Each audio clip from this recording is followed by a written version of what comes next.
retailer and play Cruise for Cash today.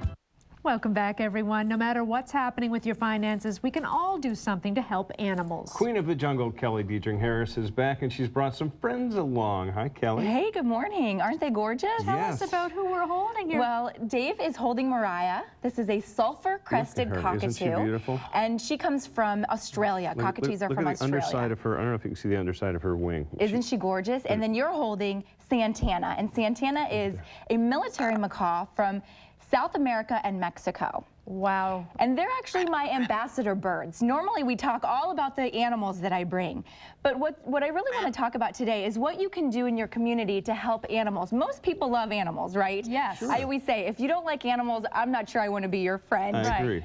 So there are so many things that we can do. For example, believe it or not, both of these parrots live at the Suncoast Primate Sanctuary. I've been there. Isn't it neat? It's a really great place. And obviously they're not primates. I was going to say, why primate? Well, the Primate Sanctuary is dedicated to helping animals that need homes, whether it's a primate or a bird. They've got snakes, tortoises, and they've applied for a Pepsi grant. You've heard of those Pepsi grants, Yes. right? They're giving out hundreds of thousands of dollars, and you can visit suncoastprimate.org, and it's just a simple click of a button to help animals in this situation. Now, in other situations, there are so many sanctuaries across the country that people don't know about. So if you're interested in helping animals or wildlife, or your children are, they think they might want to work with animals, you just Google your city, and you can Google your city plus sanctuary or wildlife center, and you can find an area where your children can volunteer, or you can even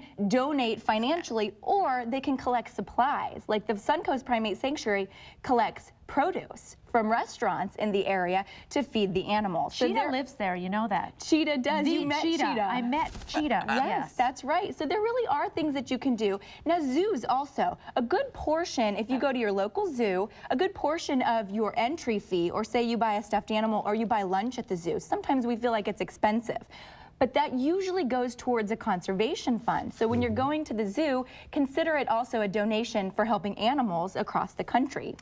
Talk to us about owning a bird like this. Is it legal, first of all, to have this type of bird? It's a lifetime commitment. You got it. You said it. It is legal.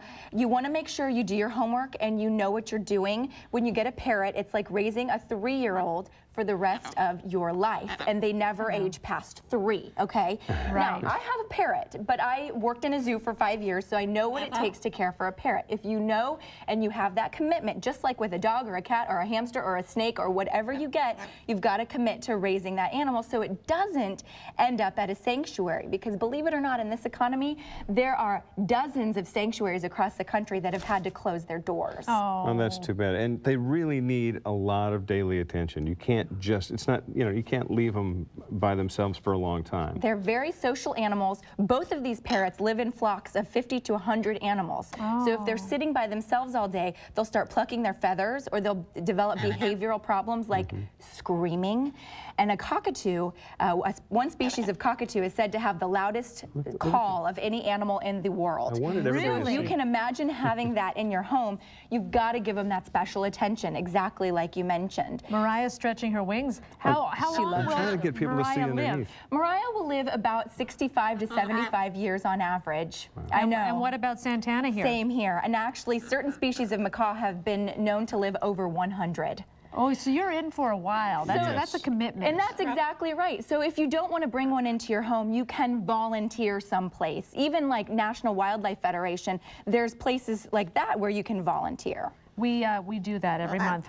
Oh, wonderful. Yes, and we get the magazine each month, and I just feel good about it, that's all. Yeah, absolutely. There are things you can do, and it makes you feel good, and you are helping animals. Kelly Diedring Harris, thank you very much. You can just leave Santana right here, and Mariah looks like she's made a friend. Yes. A boyfriend. She's in love with you, Dave. I like her. Look at that. I like her a lot. There's more daytime to come, so don't fly away.